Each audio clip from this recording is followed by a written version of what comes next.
सुबुक्तुगीन एक गुलाम था और उसके पास एक घोड़ा था।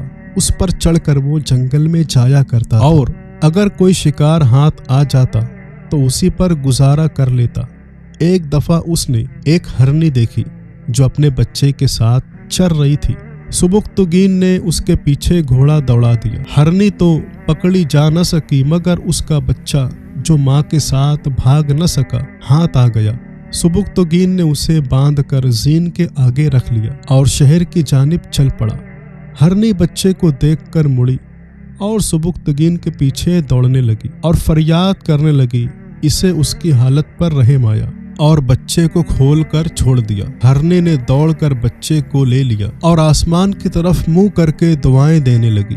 बेजुबानों की जुबानें जानने वाले खुदाए ताला को सुबुक्तुगीन का ये रहम दिलाना काम पसंद आया। रात उसे ख्वाब में हुजूर रहमत आलम सल्लल्लाहु अलैहि वसल्लम की जियारत नसीब हुई तो आपने फरमाया कि तूने जो एक बेजुबान पर रहम किया है उस पर हम बहुत खुश हुए हैं। उसके एवज अल्लाह ताला तुझे बादशाही अता फरमाएगा। और याद रखना, जिस तरह तूने इस जानवर पर रहम किया है इसी तरह अपनी नौइयत पर भी नजर करम करना और जुल्म सितम न करना। दोस्तों, इससे पता चला अल्लाह ताला को मखलूक पर रहम करना बड़ा पसंद है। इसीलिए हुजूर रहमत आलम सल्लल्लाहु अलैहि वसल्लम को उसने सारे जहानों के लिए रहमत बनाकर भेजा है। और ये भी मालूम हुआ कि एक जानवर पर रहम करने से अल्लाह ताला और उसके हबीब सल्लल्लाहु अलैहि वसल्लम जब इस कदर खुश होते हैं तो किसी इंसान पर जुल्म करने से वो कितने नाराज होते होंगे। और ये भी मालूम हुआ कि अल्लाह ताला ने जिसे हुकूमत अता फरमाई हो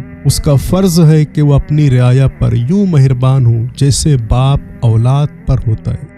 दोस्तों, इसी तरह की वीडियोस पाने के लिए हमारे चैनल को ज़रूर सब्सक्राइब करें और वीडियो को भी लाइक करें।